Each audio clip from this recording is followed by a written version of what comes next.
Chapter number 9 Kings and chronicles. आपको समझ में नहीं आएगा कि कौन से शासक के बारे में, कौन से पीरियड ऑफ टाइम के बारे में बात हो रही है। बेसिकली इसमें हम बात करेंगे मुगल दरबार के बारे में कि तो यहाँ पे आपको मैंने एक शॉर्ट ट्रिक दी है शासकों का जो नाम है, इनका पीरियड है, इसको याद रखने की। अगर आपने जोधा अकबर फिल्म देखी है तो आपने ऑफकोर्स वहाँ पे पूरा उनका सिस्टम देखा होगा कि किस तरह से वहाँ पे राजा का शासन हुआ करता था। Hello everyone and welcome to my channel the wings of rain and this is Pooja. तो आज की इस वीडियो में हम बात करने वाले हैं हमारा chapter number 9 Kings and chronicles, यानी कि जो शासक और इतिवृत्त है। बेसिकली इसमें हम बात करेंगे मुगल दरबार के बारे में कि मुगल दरबार में जो शासक थे वो किस तरह से रहते थे, उनका सोसाइटल स्ट्रक्चर क्या होता था, एंड जो वहाँ पे लोग थे, क्या वहाँ पे जो रिलीजन्स थे उनके बीच में क्या डिफरेंसेस होते थे या नहीं होते थे।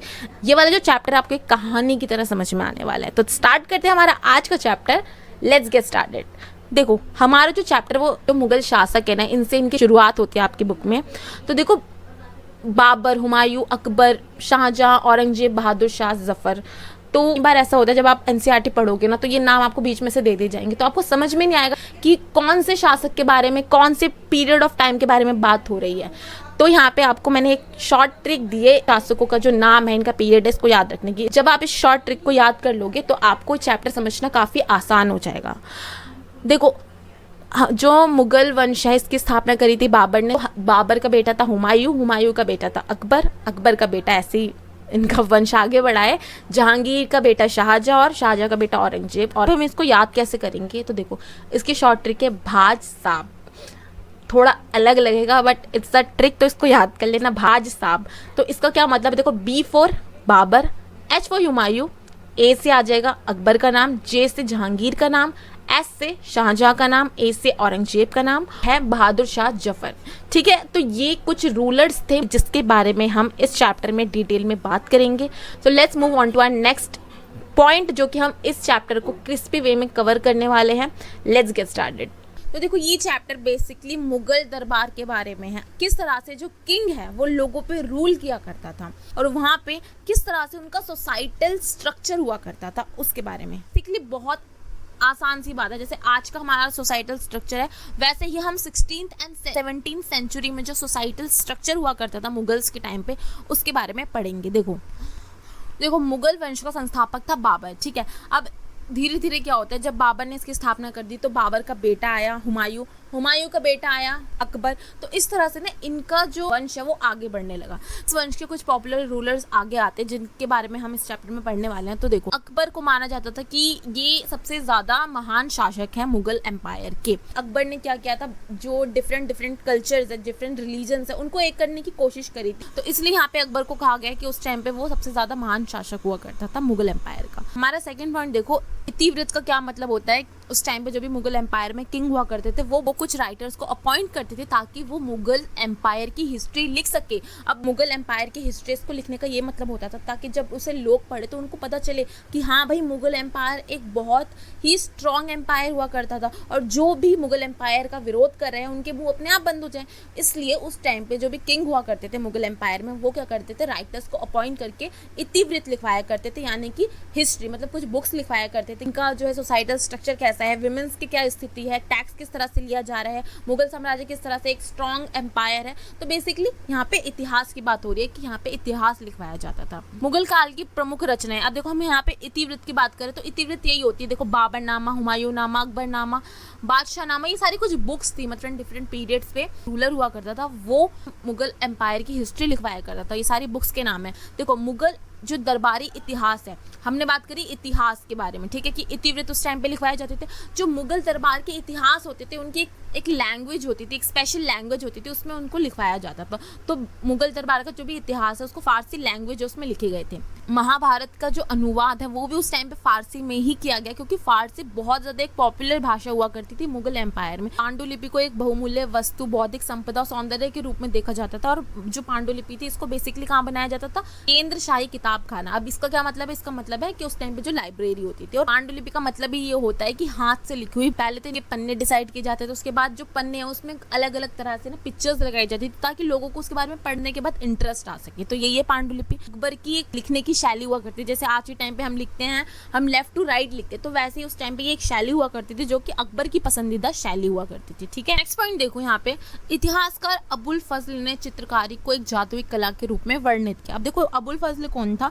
अकबर का ना एक बहुत ही प्रिय लेखक हुआ करता था अबुल फजल, जिसने अकबरनामा को भी लिखा था, जिसने अकबरनामा पे 13 साल तक काम किया। तो अबुल फजल का यहाँ पे मतलब था कि जो आप 1000 वर्ड्स में नहीं कह सकते वो आप एक अच्छी चित्रकारी के माध्यम से लोगों को दिखा सकते हो। उनका ना चित्रकारी की तरफ काफ़ी ज़्यादा झुकाव था। जो अकबर थे उनको भी जो चित्रकारी है वो काफ़ी पसंद आती थी। दरबार में वाद विवाद यानी कि जो भी बातें हुआ करती थी उसको भी पिक्चर के माध्यम से काफ़ी अच्छी तरह से शो किया गया है।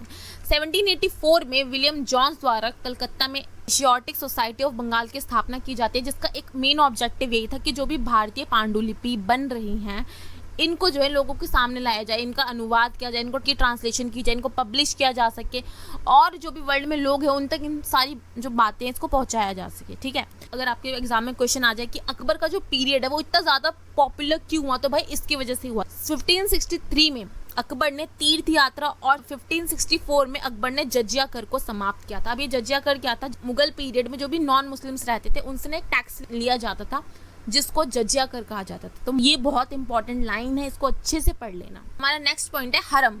शब्द फारसी से निकला हुआ एक शब्द है जिसका मतलब है पवित्र स्थान।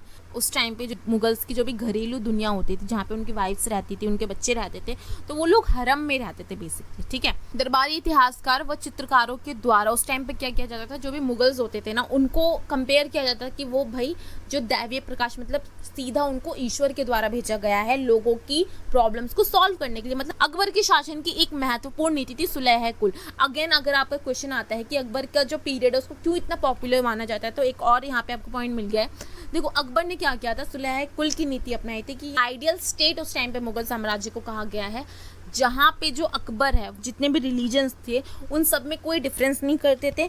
यहाँ पे हिंदू, मुस्लिम, जैन्स या फिर जो भी और जाति के लोग हैं ना, ये सब लोग मिलजुल कर रहा करते थे। यहाँ पे जो बादशाह है वो सभी धर्मों से ऊपर है और यहाँ पे जितने भी रिलीजन है इन सबको भाई मिलजुल कर ही रहना है। तो यहाँ पे इनकी आप कह सकते हो एक आइडियल स्टेट जो है अकबर के शासनकाल को कहा गया है। मुगल दरबार में जो है शासक को ना अभिवादन के अलग अलग तरीके अपनाए गए थे। मतलब जैसे आज के टाइम पे हम नमस्ते करते हैं, हेलो हाई करते हैं, मुगल साम्राज्य में शासकों को ग्रीट करने के लिए बेसिकली अगर हम आज की लैंग्वेज में कहें नमस्ते करने के लिए, पैर छूने के लिए कुछ अलग तरीके वहाँ पे जो है अपनाए जाते थे।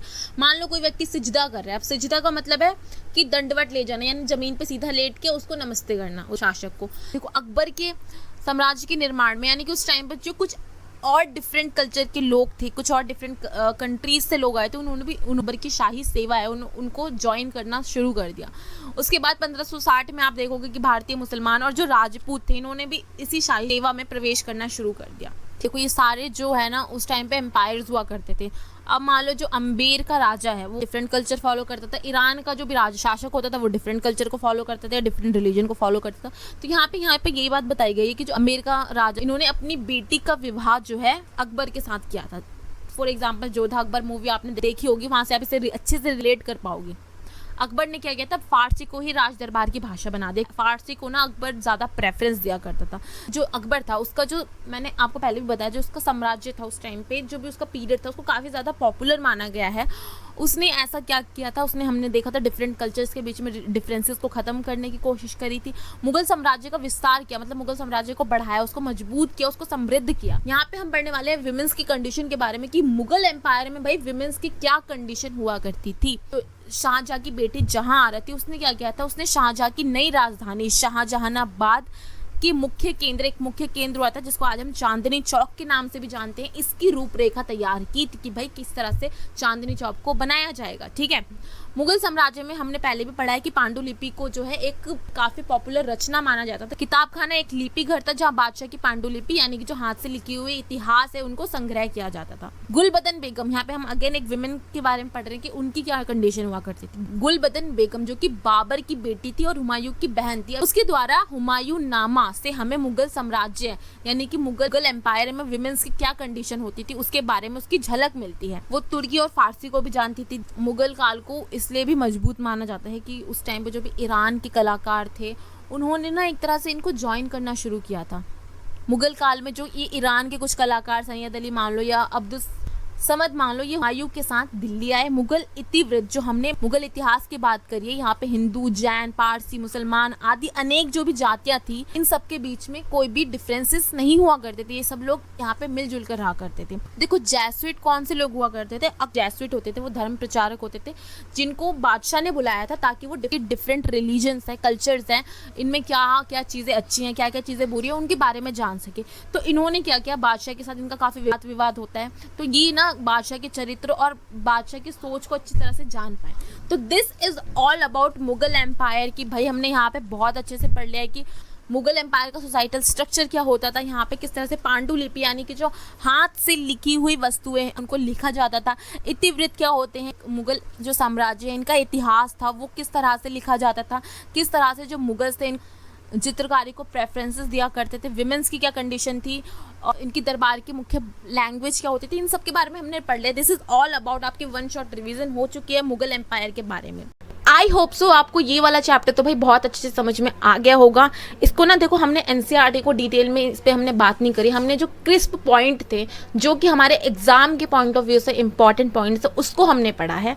राइट नाउ अब आपको, जैसे कि मैंने आपको पहली वीडियो में बताया था कि आपको इस चैप्टर को समझने के लिए क्या स्ट्रैटेजी फॉलो करनी है। नाउ यहाँ पे आपको ये चैप्टर समझ में आ गया होगा, ठीक है। अब एक बार आपको ये वाला जो चैप्टर है एक बार आपको एनसीईआरटी बुक से पढ़ लेनी है, ठीक है। जो भी मेन हाईलाइटिंग पॉइंट जो कि हमने वीडियो में बात करें हैं, बस आपको वो पॉइंट्स पढ़ लेने हैं ताकि जो आपको चैप्टर की स्टोरी है ना वो बहुत अच्छे से समझ में आ जाए। आई होप सो आपको ये वीडियो बहुत अच्छी लगी होगी। Do not forget to like, subscribe और शेयर। नेक्स्ट वीडियो में बात करेंगे हमारे नेक्स्ट चैप्टर के बारे में सुबह 11 बजे। So I will see you in the next video. Thank you so much for watching.